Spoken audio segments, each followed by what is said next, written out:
Você, sem dúvida, é o pior pirata de quem já ouvi falar. Mas ouviu falar de mim? O que faz aí em cima? Só tô mantendo distância. Adorei o modelito. Foi o maridinho que deu pra você? Agora quer que eu paquere uma ladra de joias. A essa altura eu marcaria com um chimpanzé se trouxesse o senhor pro mundo. Ao Jurassic Park.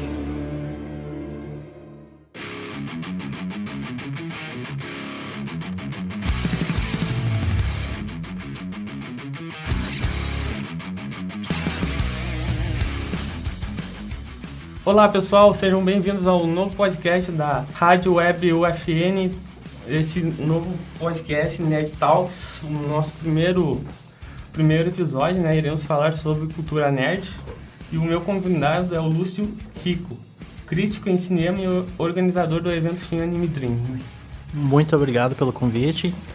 É um prazer e uma honra aqui a gente debater um pouco sobre essa cultura que tantos adoram, que abrange literatura, cinema, séries e jogos. Então hoje vamos começar falando sobre filmes, né? Que hoje o universo geek tem ganhando cada vez mais espaço nas telas, principalmente no cinema e nos games. Hoje temos grandes empresas como a Marvel e a DC, né? Então podemos falar um pouco, né, sobre que a Marvel, que na minha opinião está sendo uma grande precursora, né, dos filmes. Por exemplo, o Avengers, que, né, até o último, foi o Ultimato, que ali, pra mim, dali pra adiante, eles meio que pegaram. Meio que foi bom, mas, não foi tão legal assim.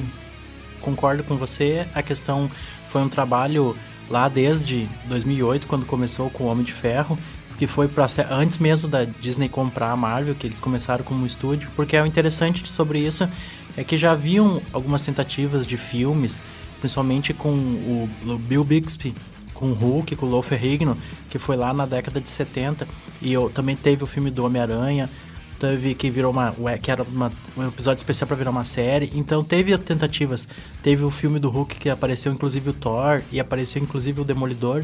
Então muitos anos atrás essa questão dos direitos, a Marvel tinha vendido, uma época que ela estava quase à bancarrota, ou seja, quase em falência, eles passaram a vender os direitos por pouco mais de nada, e foi nessa época que a Sony adquiriu os direitos do Homem-Aranha. Então por muito tempo os filmes de quadrinhos tiveram aqueles filmes de nicho, onde eles eram considerados como filmes B e não tinham grandes elencos, grandes estúdios. E isso acabou ocasionando que muitas produções de baixo orçamento. Muitos anos depois veio a Marvel, que cansada de mas tendo nenhum direito dos personagens principais como Homem-Aranha, que resolveu dar um basta, e dentro deles criaram a empresa dos quadrinhos criou um estúdio e começou a fazer filmes com o Homem de Ferro, que foi um sucesso para a época em 2008.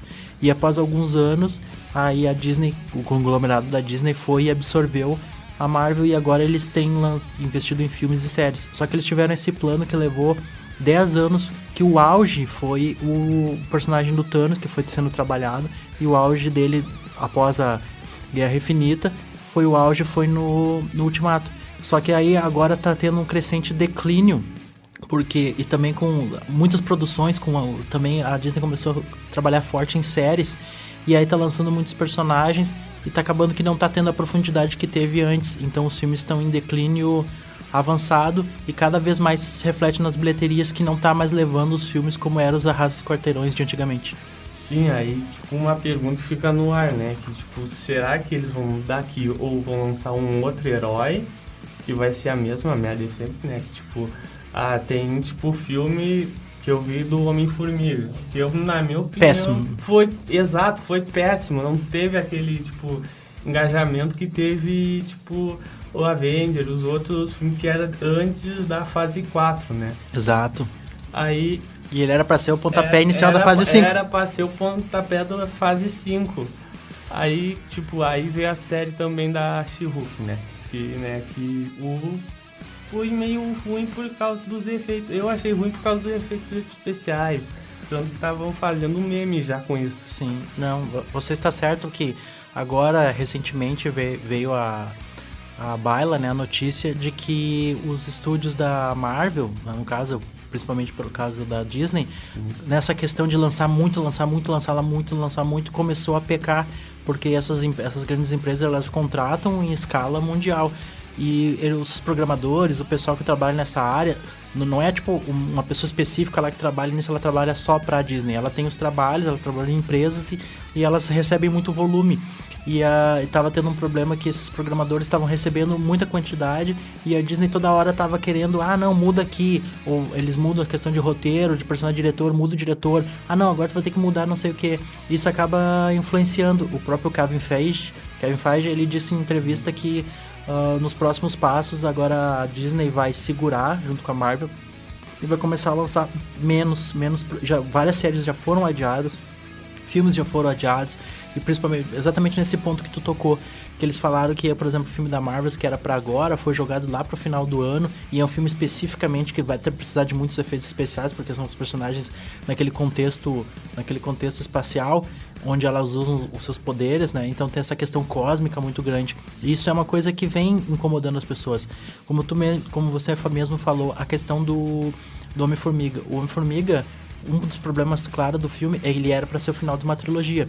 Só que ao invés de... como filme, ele deveria funcionar sozinho como filme. Mas ele não funciona como filme porque mais da metade da história, do roteiro, tá designado pro personagem do Kang, que faz muito bem, e que é o Jonathan Majors, que é um ator excepcional, que vem crescendo nos últimos anos. Ele tá aparecendo em grandes produções, ele é o personagem título do Creed 3, junto com o primeiro filme do diretor. E só que aí o que acontece foi que ele é um ótimo personagem, um ótimo ator, só que ele ficou jogado no filme e a impressão que passa é, no Quantumania, que o Homem-Formiga, que é o principal, que é o protagonista, ele é o coadjuvante dentro do próprio filme. E ao invés de trabalhar um roteiro, ter uma boa história, só é para servir como plataforma pro Kang. E aí o filme definitivamente ele não decola nunca, ele acaba que o filme não funcionou. Que agora que tu citou isso daí que era pra ser o protagonista, não tá sendo, é o Shazam da DC, cara. Né, que pra mim, tipo, não precisava daqueles, tipo, pegar a família dele e virar super-herói, entendeu? Na minha opinião, não agregou muito. Sim, eu te entendo, e a tua opinião, ela é válida, por causa que, embora nos quadrinhos tenha a questão da família dele, é uma coisa que vem depois. Então, talvez fosse melhor trabalhado se fosse numa série, que daí tu poderia pegar os personagens e apresentando cada um, aprofundando, que nem as melhores séries conseguem fazer. Mas daí eles pegam um filme, no primeiro filme já enfiam um monte de personagens. E aí com tantos personagens não conseguem aprofundar e eles acabam ficando rasos. Então eu concordo contigo, se eles tivessem feito um roteiro melhor, o problema do filme é o roteiro. Se tivesse um roteiro melhor, apresentasse só ele já tava bom, e depois lá no final, numa cena pós-crédito, deixasse claro que daí iam ter a família, mas daí no primeiro filme eles já colocam muita coisa. E aí o que acontece? Em cinema se diz quando o filme tem uma barriga, aí ele fica com um inchaço, porque tem muito personagem, e aí os personagens não são bem construídos. Se tu não constrói bem um roteiro com um personagem que tu se importe com eles, aí tu não faz diferença nenhuma eles estarem ali. Isso que, tipo, na opinião novamente, que tipo, pra mim, acho que seria melhor assim, como tu disse, né, pegar a final. Ou talvez, tipo, utilizar eles, tipo, só o Shazam no primeiro filme deles, né, e botar a família dele pro segundo, que foi agora, que eu ainda não assisti, mas assim, eu, pelo menos, na minha opinião, não espero muita coisa do segundo filme, entendeu? Sim. E pra mim ficou o Shazam novamente, entendeu? Sim. Não já que tu tá falando do Shazam, e teve mais aquele problema por causa toda a questão do The Rock, que daí ele veio pra fazer o Adão Negro, e o Adão Negro... o Black Adam, originalmente, ele começa como um vilão. Claro que no quadrinhos tem muito aquela questão da redenção, do herói que é um anti-herói, do vilão que é um anti-herói, ou do anti-herói que depois acaba virando um herói. Só que o The Rock chegou pra querer revolucionar a DC e deu todos aqueles problemas lá. Eles iam trazer o Henry Cavill de volta como Superman, o pessoal, e aí não deu certo, os filmes não deram bilheteria, não deram retorno, floparam total, e agora quando voltou, o filme do The Rock não funcionou também, o filme é ruim, a verdade é essa, a história é ruim, tem algumas boas cenas de ação, algumas boas atuações, mas o filme acaba não se sustentando, e isso acabou afetando toda a continuidade, tanto que agora o James Gunn veio e diz que vai revolucionar, né? Eu confio nele por causa do bom trabalho dele na Marvel. Só que é aquela coisa, a gente não sabe, né? Então a gente torce, como fã, a gente quer que o filme seja bom. A gente nunca quer que o filme seja ruim. É uma decepção quando a gente vai lá e vê. E as bilheterias e as críticas sobre o Shazam 2, o Fúria dos Deuses, como tu falou, já são péssimas e o filme já conta como flopado já. Tipo, o que eu vi no Shazam ali é que eu ainda não vi, mas eu vi as críticas que já estão detonando o filme, entendeu? Sim. E falando isso daí do James Gunn, né, que tu falou, ele fez também um bom filme no Esquadrão Suicida 2. Sim, nossa, o Esquadrão Suicida e é um filme que muita gente não viu. Velho, isso que eu também, ninguém quase viu, velho, porque eu acho que foi por causa do péssimo que foi né? Pra mim foi péssimo. Do diretor David Ayer. Mas aí tem vários, assim, você está certo, só que é um conjunto de fatores. Sim. O primeiro, Esquadrão Suicida, é um dos piores filmes de quadrinhos feitos da história do cinema. E ele é ruim, porque às vezes um filme tira muita essência do personagem, mas funciona como filme. Às vezes o filme... tenta ter alguns filmes, parece mentira, mas existem alguns filmes que na tentativa de serem fiéis acabam ficando ruins, porque tem uma coisa que as pessoas não entendem, entra ano, passa ano, talvez nunca vão entender, é que tem uma questão que se chama adaptação, porque um filme específico é uma mídia, o quadrinhos, ele é uma mídia, a literatura é uma mídia, e quando tu vai fazer uma adaptação, quando tu vai fazer uma transposição, a adaptação é exatamente isso, tu precisa adaptar para que ele funcione numa outra linguagem. Tem coisas que funcionam especificamente só na literatura, tem coisas que funcionam só no quadrinho, que quando tu vai fazer uma adaptação, seja filme ou série, não vai funcionar, e tem que mudar. Só que, por exemplo, o filme do Não Tem Desculpa, o primeiro Esquadrão Suicida, porque ele foi um filme de estúdio e ele não funciona como filme, ele não funciona como adaptação, ele é péssimo em tudo. E aí, anos depois, quando o James Gunn foi fazer a versão dele, que é um filme que ficou uma coisa, tipo, se passa no mesmo universo, inclusive aparecem os mesmos personagens, é como se fosse uma continuação, mas não é uma continuação direta, porque eles queriam apagar, e ainda tem mais um problema, ele veio logo quando tava pra começar a pandemia, no final da pandemia. Então ele só afetou muito a bilheteria, porque quando ele foi um filme que foi pro cinema e as pessoas ainda tinham muito medo de retornar às salas de cinema. Tanto é que quando ele foi lançado no streaming, ele foi um dos filmes mais assistidos e a crítica especializada o deu como um bom filme. Tanto é que, além do sucesso, e a Warner Brothers gostou muito do sucesso que foi o filme, do retorno, que eles deram carta branca pro James Gunn fazer a série do Pacificador, que é uma série sensacional. Nossa, e que entra naquele ponto que a gente falou antes, ele aprofunda os personagens, assim, e é uma ótima série. O problema que eu acho no Esquadrão Suicida 1, né, que foi assim, o trailer fizeram muito bem, que tipo, teve a sincronia com a música, com a batida e tudo mais, aí tu vê o filme, não tem nada que oferecer que ofereceu no trailer, sabe? Tipo, ofereceu uma coisa no trailer e não teve nada no filme. Esse pra mim foi a questão. Porque acho que as pessoas foram lá, tipo, teve bastante bilheteria, né, no cinema 1. Sim. Porque, né, por causa, pra mim, porque foi por causa do trailer. Porque a primeira vez que eu vi aquele trailer, eu achei, cara, vai ser muito bom o Esquadrão Suicida, temos que ver. Aí eu fui lá e já saí de cabeça baixa, sabe? Tem, tipo, concordo contigo, inclusive o trailer, ele ganhou, se eu não me engano, ele ganhou até um prêmio. E o trailer nada mais é mesmo do que exatamente isso, ele é uma propaganda pra convencer o público, no caso nós, não, olha esse trailer, muito bom, esse filme vai ser ótimo. Só que tem trailers clássicos na história do cinema que são esses em pega-ratão, que no trailer parece incrível. E teve, eu acredito, o diretor, ele deu uma entrevista, o problema do Esquadrão Suicida, dos muitos problemas, é que é um filme de estúdio. Então o diretor tinha feito uma edição, tinha um corte, aí ele era para ser uma questão mais uma pegada mais sombria, exatamente como o James Gunn fez, e aí o estúdio se meteu e disse, não tá bom, temos que vender bonequinho, tá muito obscuro, e eles mudaram totalmente, inclusive eles conseguiram trazer a pior versão do Coringa de todos os tempos. Eu concordo plenamente, meu Deus, velho. Tipo, Coringa gangster, né, velho? Tipo, que... Pra quê, velho? Tipo, pra mim não teve nada de psicopata, né? E é roteiro, porque o Coringa tem, assim como as versões do Coringa tem, todos os personagens têm versões variadas, o Coringa tem essa pegada meio gangster em algumas das boas histórias do Batman, mas aquele Coringa lá não fez o menor sentido, ele não conectava nada com nada.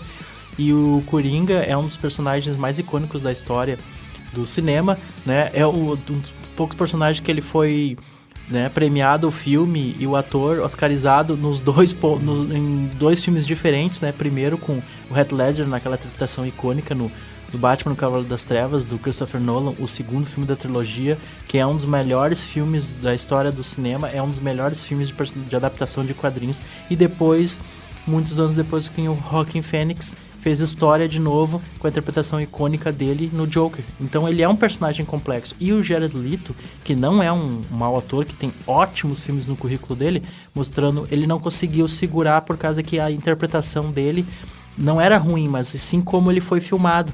Tanto que depois do sucesso dos outros filmes, muita se pediu e o diretor falou várias vezes da questão de fazer um Ayer's Cut, que é uma versão do diretor dele, depois do relativo sucesso que foi a versão, o Snyder Cut da Liga da Justiça, onde na cena, sem spoilers, a cena do Coringa lá, quando ele aparece, é muito boa, porque o Jared Leto foi uma questão de direção mesmo, o problema, e isso acabou afetando, como tu mesmo falou antes, no Esquadrão Suicida do James Gunn, que é um ótimo filme. E o pior ainda foi que tu falou um outro ponto que também é verdade, que o primeiro filme deu dinheiro, deu uma ótima bilheteria, não foi um dos mais rentáveis para a Warner, tanto que eles cancelaram o projeto por muitos anos, mas é um filme que conta com uma bilheteria altíssima, também conta por causa de 2 pontos, porque são dos atores, da Margot Robbie, que estava em franca ascensão, e também por causa do Will Smith, que foi muitos anos, né, antes dele bater no Chris Rock. Depois do tapa na cara. Foi muitos anos, quando ele ainda tava, ele era um ator que anunciava ele no filme, ele tem um público. Isso tem muito em cinema da questão dos atores, que se o ator X vai fazer um filme, ele leva um público gigante só por causa do nome dele, porque as pessoas vão ver o filme só por causa... Às vezes, muitas pessoas nem sabiam que o Esquadrão Suicida era um filme de quadrinhos, mas as pessoas foram ver, o filme novo do Will Smith. É assim que funciona muito no mundo do cinema. Ele é um astro, né? Serviu isso daí dos fãs, dos atores, como pra mim funcionou o Aquaman, cara. O Aquaman. E pra mim, nos quadrinhos assim que eu li, um quadrinho dele, não é, o visual dele eu não achei interessante colocar, tipo, nos filmes, sabe? Mas, tipo, aí fez um Momoa ali e conseguiu... Sim, mas o Jason Momoa, concordo contigo. O filme do Aquaman, o primeiro, foi uma surpresa, porque ele não é, ai meu Deus, que filme sensacional. Não é esse o caso. Mas ele é um ótimo filme. E ele consegue ser um ótimo filme de ação e tem boas cenas. E ele é feito por um diretor que é famoso por filmes de terror, na verdade, que é o James Wan. Então ele conseguiu fazer um filme realmente diferenciado. Embora o segundo já tá dando problema já, que disseram que nas exibições teste foi um fiasco e eles estão tentando regravar. O meu sonho, já que tu falou do Jason Momoa especificamente, é que tem até uma história que muitas pessoas acharam que era brincadeira, mas não é meme. Ele mesmo confirmou depois que quando chamaram ele pra, ou entraram em contato com ele pra fazer um personagem, acharam que ele ia fazer o Lobo, ele mesmo achou. Eu também achava que ele ia fazer o Lobo. Ele é o Lobo, tu olha pra ele, é só botar maquiagem, ele é o Lobo. Eu gostaria que ele fizesse o Lobo. Eu vi também uma reportagem que falou que ele ia fazer o filme O Corvo, de 1994. Sim, entendeu? Esse é um filme clássico, muito bom. Que também ia fazer isso, acho que uma matéria de 2016, mas eu acho que não vai ter, entendeu? Embora eu goste dele, ele é um ator, vamos ser sinceros, é um ator limitado, então ele tem alguns déficits na questão da área da atuação, então ele não papéis muito dramáticos, ele não vai, eu tenho medo que ele não consiga entregar. Ele tem esse aspecto mesmo, seu cara turrão e tal, então, inclusive o Aquaman, que ele faz a versão dele, o Aquaman não é daquele jeito, mesmo na maioria das versões do Aquaman, o Aquaman tem uma personalidade, e é a prova do poder do cinema, porque mesmo que ele com uma personalidade diferente, com uma essência que não remete ao quadrinho original, ele funcionou, porque o filme funcionou como um todo, né? Apesar de, como tu falou, o Arraia Negra também, que é um vilão inimigo dele, na escala do filme também ficou meio esquisita, mas no final, no saldo final, o saldo final do filme do primeiro Aquaman é positivo, mas ainda meu sonho é que o James Gunn resgate ele e faça a versão definitiva dele pro Lobo. Eu também, eu acho que deveria ter assim um filme solo, velho, do Lobo, ou uma série, mas assim, ou ele aparecer assim num filme, tipo, aparecer tipo uma pequena aparição, depois fazer um filme solo com o Lobo, tipo, sim, sabe? Concordo contigo. Tanto é verdade que, voltando no que tu disse antes do James Gunn, o Esquadrão Suicida do James Gunn não tem número, né? Porque, tipo, pra não fazer remeter a aquela bizarrice que foi o primeiro, mas ele é um filmaço E o James Gunn teve liberdade, fez um filme mais adulto, numa pegada, naquele universo Lobo, ele funcionaria perfeitamente naquele universo ali. E justamente porque a questão é de poder dar liberdade. E eu acho que o que tu falou pode ser um plano, mas só o futuro vai dizer, porque o James Gunn tá fazendo uma coisa que a DC quis evitar, que foi inclusive um dos erros da DC. Eu entendo, todo mundo entende, a Warner não queria, tipo, a DC tá copiando a Marvel. Então, quando eles fizeram, porque a Marvel começou a fazer lá com o Homem de Ferro em 2008, começou a fazer os personagens, depois fez o Thor, depois teve o filme do Incrível Hulk, então ele foi criando vários filmes com personagens que, por exemplo, o Gavião Arqueiro aparece no primeiro filme do Thor, então ele teve toda essa construção. Aí a DC, não vamos copiar eles, vamos fazer nós. Aí o que eles fizeram? Fizeram primeiro o Superman of Steel, que pra mim ainda é um dos melhores filmes da DC, lá do Snyder. Aí depois que eles fizeram, eles já meteram no segundo, já era Batman vs Superman. E aí nesse filme já aparece a Mulher Maravilha também. Então, tipo, eles foram colocando muitos personagens em poucos filmes, em vez de trabalhar. E justamente a ideia do James Gunn agora é fazer uma coisa semelhante ao que a Marvel fez. Ele tem um projeto de 10 anos, e nesse projeto de 10 anos, o primeiro ano, daí ele vai refazer um novo filme de Super-Homem, aí vai trabalhar todos esses personagens aos poucos. Mas a verdade é que cinema é uma indústria, vai depender do sucesso dos filmes. Os filmes podem até ser ruins, mas se tiver um sucesso monetário, se tiver um retorno, aí o projeto dele vai seguir, pra ver se ele vai conseguir esse projeto de 10 anos, vai depender do retorno financeiro de cada filme.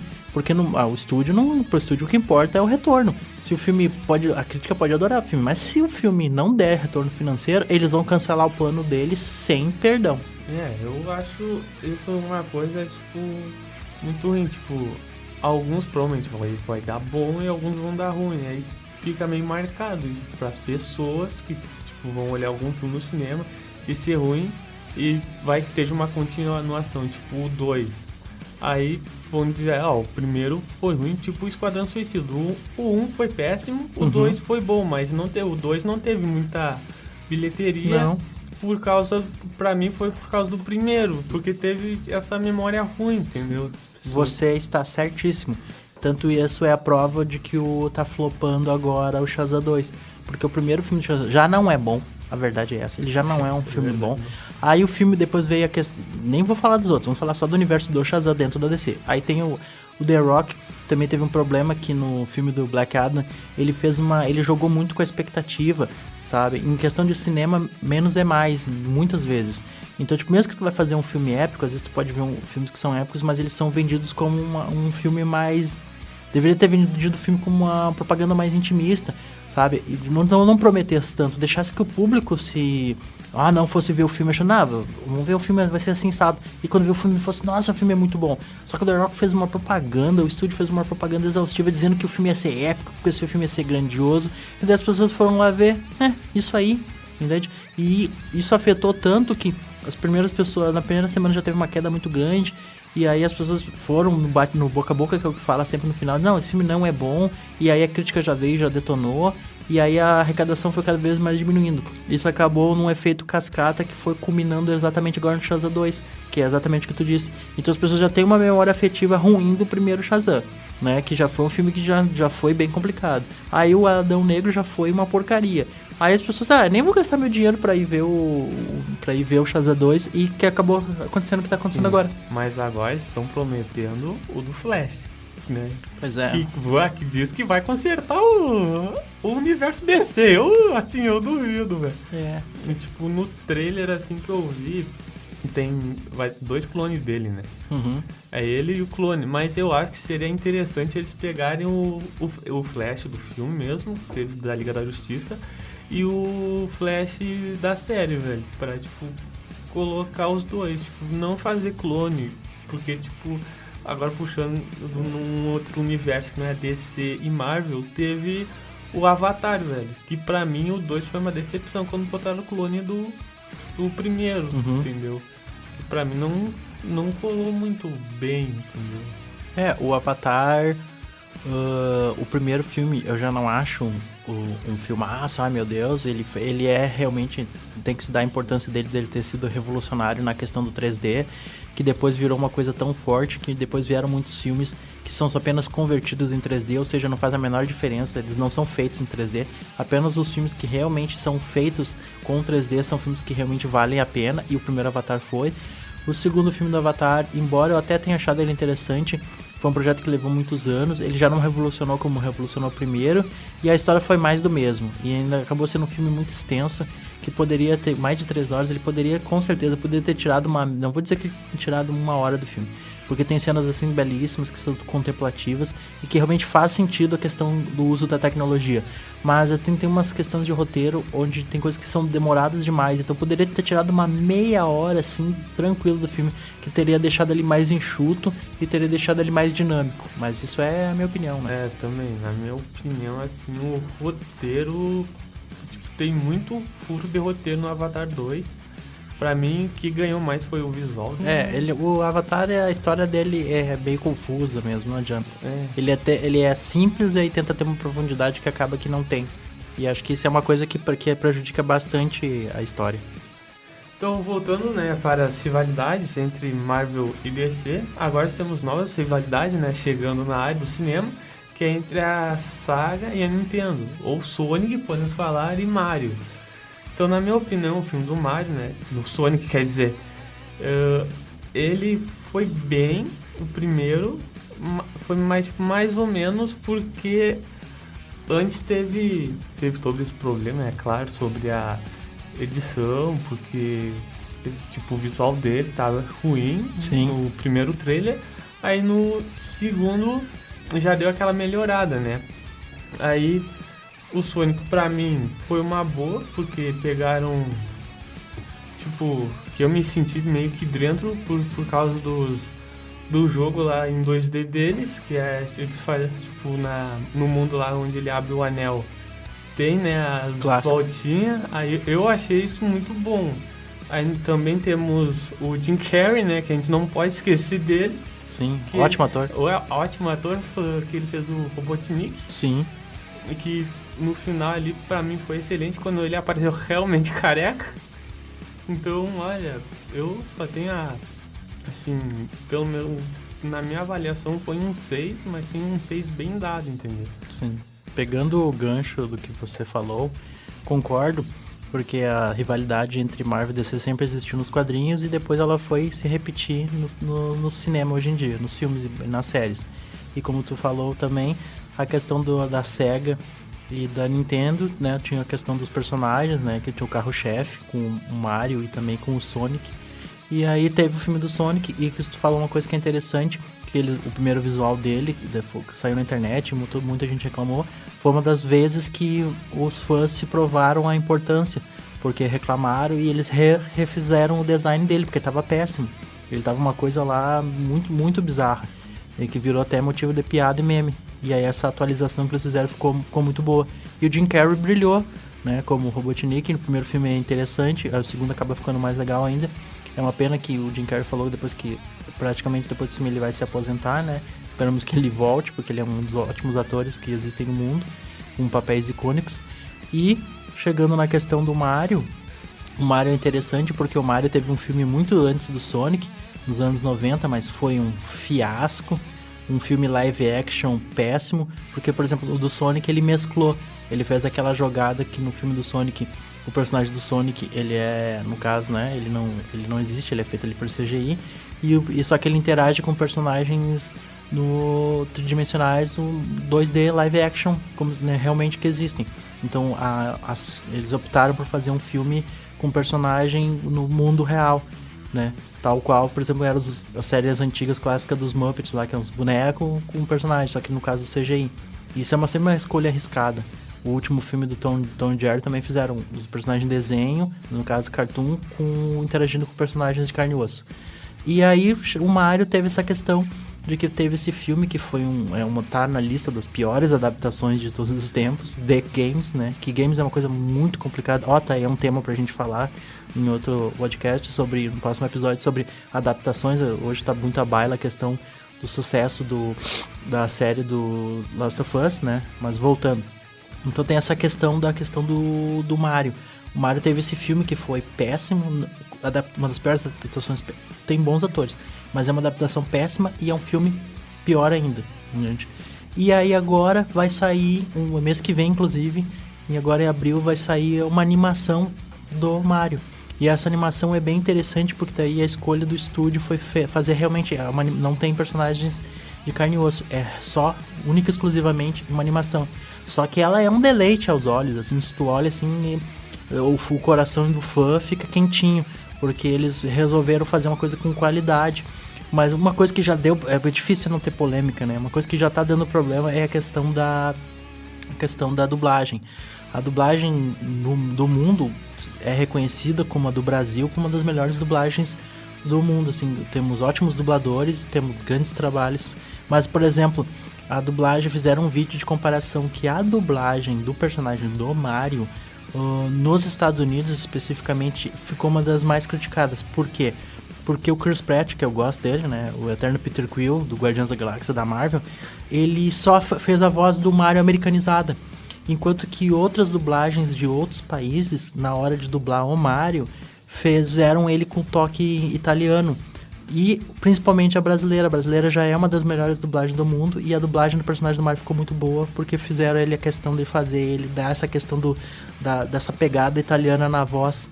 Então isso é uma coisa digna de nota. E infelizmente os Estados Unidos já deu essa pecada nisso, porque o Chris Pratt pegou e só fez a voz americana e tal. E o profissional da dublagem é muito importante. Nos Estados Unidos tem muitos ótimos atores que fizeram personagens icônicos, né? Tipo o Jack Black, quando fez o filme do Kung Fu Panda, por exemplo. Então tem a dublagem, embora a dublagem brasileira seja muito boa também, a questão dos americanos, eles têm uns atores assim que são muito bons com personagens, né, dublando. E tem uns que às vezes acabam fazendo meio que o negócio a toque de caixa. Então eu não gostei dessa, não sei você, mas eu não gostei dessa dublagem. Tu chegou a ver isso também, o que tu acha? Eu acho o seguinte, tem muito os dubladores, tipo dos Estados Unidos. Eu acho que eles dá sempre aquela americanizada pro personagem, que alguns, tipo Mario, ele é italiano, dava pra dar aquele, sabe, pitaco italiano. Sim. Aí não, nos Estados Unidos, como tu falou ali, eles só pegaram voz normal, entendeu? É isso, exatamente, voz normal. Em vez dele dar uma jogada, uma pegada, ele simplesmente reproduziu, só leu o que tava no script. Isso não é legal, porque tem que ter incorporar o personagem. Então se o personagem tem alguma característica específica, tem que ser incluída na fala pra dar um nice touch, que eles chamam. Senão fica só o cara lendo o que estava escrito, então aí não funciona, né? E qual era o trabalho disso se os outros países entenderam, fizeram... Eu fiquei indignado quando um amigo me comentou, achei que era piada, mas aí ele me mostrou. É um vídeo onde faz justamente esse paralelo, onde faz essa comparação, que o americano nesse caso ficou pior, né?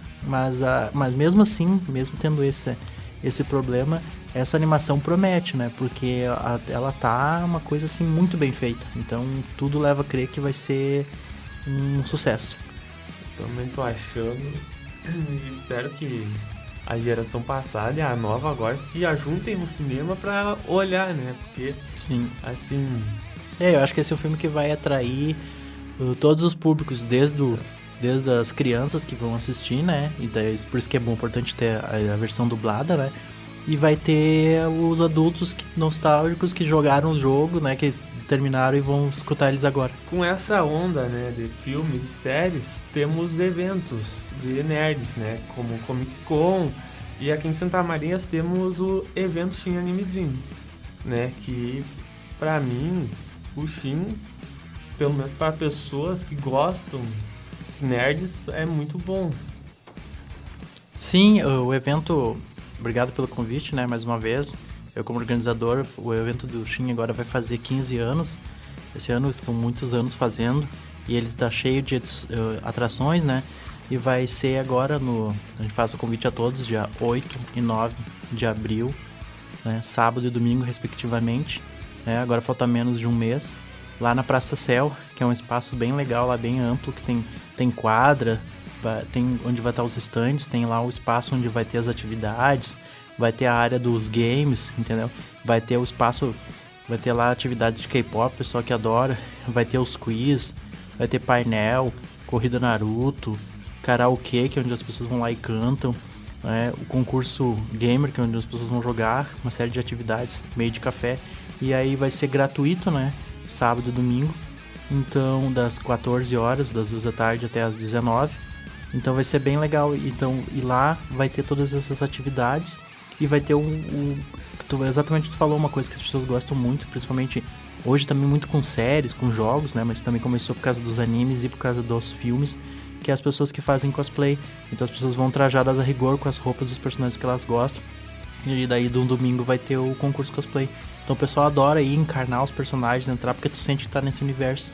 O legal de ir nesse tipo de evento é que eles nada mais são do que um encontro de fãs. Daí as pessoas vão lá, coloca a roupa, e não é só o cosplay, não é só tu botar a roupa, é tu ter atitude, é falar como personagem. E no momento dos cosplays lá no concurso é o momento onde muitas pessoas vão lá e fazem uma apresentação, levam uma música, fazem uma dança ou fazem uma performance. Então é uma coisa assim que marca, sabe? E as pessoas vão e tiram muitas fotos. E é o tipo de evento que as pessoas ficam felizes, porque é aqueles 2 dias dentro daquele horário, tu tá dentro daquele universo, é como se tu estivesse dentro da tua série favorita, como se tu estivesse dentro do teu filme, onde tu encontra pessoas que gostam da mesma coisa. Então é isso que é o mais importante do evento, é a diversão que tu tem em dialogar com pessoas que fazem parte do mesmo universo que todos nós, assim, que é o universo otaku, gamer, geek, nerd, cosplayer, K-popper, e todas essas atividades vão acontecer nesses 2 dias. Então, eu convido a todos, né, a ir lá, prestigiar esse evento, que pra mim é um excelente evento para quem gosta de filmes. Então, pessoal, é isso. Chegamos ao final do podcast, né? Muito obrigado pela sua audiência, muito obrigado novamente, Lúcio. Eu que agradeço. Pela presença. É isso, um adeus e até o segundo episódio.